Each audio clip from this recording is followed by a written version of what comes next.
When gaining insight into human nature, you can ask direct and clear questions to get to the heart of the matter, avoiding misunderstandings and ensuring accurate information exchange. By observing the person's reactions, you can assess their character, attitude, and true intentions.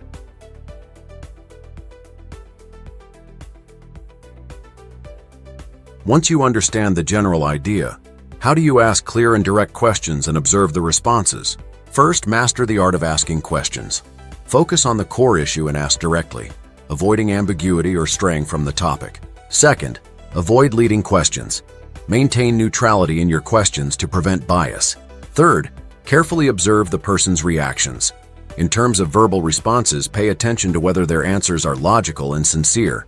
For nonverbal cues, observe their facial expressions, tone, and body language. Fourth, compare whether their words and actions align. If they make promises but fail to follow through, it may indicate issues with their character.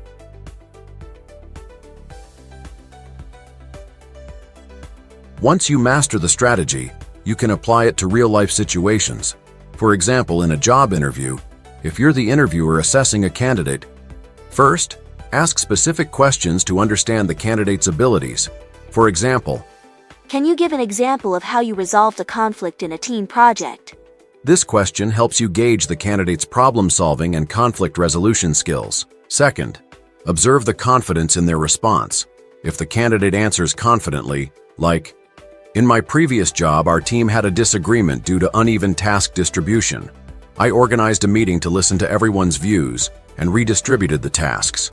Ultimately, the project was completed successfully."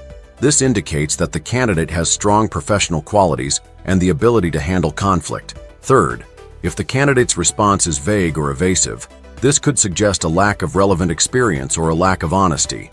You can then assess the candidate's suitability for the role based on this insight and decide whether to move forward with the hiring process. In a business negotiation, if you are discussing cooperation details with a supplier, you can apply this strategy as follows. First, ask direct and specific questions. For example, can you guarantee delivery within the contract period? If there is a delay, will there be a compensation clause? This helps assess the supplier's commitment and reliability. Second, observe their response. If the supplier replies, "We guarantee on-time delivery," and the contract will specify a delay compensation clause, the compensation amount will be 1% of the total contract value per day. This indicates a cooperative attitude and high reliability, making them a trustworthy partner. Third, watch for avoidance or vague answers.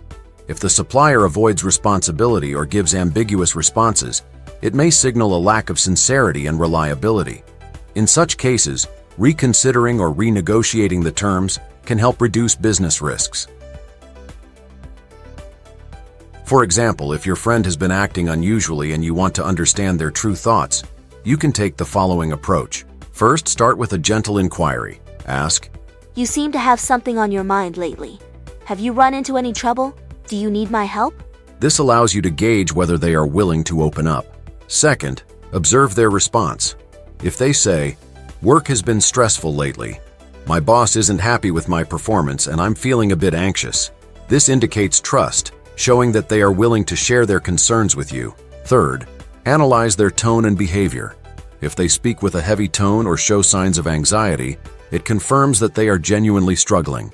However, if they give vague answers or change the subject, they may not be ready to share their true feelings. Based on their reaction, you can decide whether to offer further support or give them space. When asking questions, keep the following in mind. Always ask with respect, avoiding making the other person feel pressured or offended. 2. Adapt your questions and approach based on the person's reactions to keep the conversation flowing. 3. When observing reactions, consider the context to avoid making hasty judgments based on a single behavior. In real-life situations, the key is to use clear, direct questions and carefully observe the person's reactions to assess their character and true intentions. This method can be widely applied in professional settings, daily life, and interpersonal interactions, helping us better understand human nature, discern character, and improve communication efficiency and decision-making quality. However, always use this approach respectfully and avoid overusing it.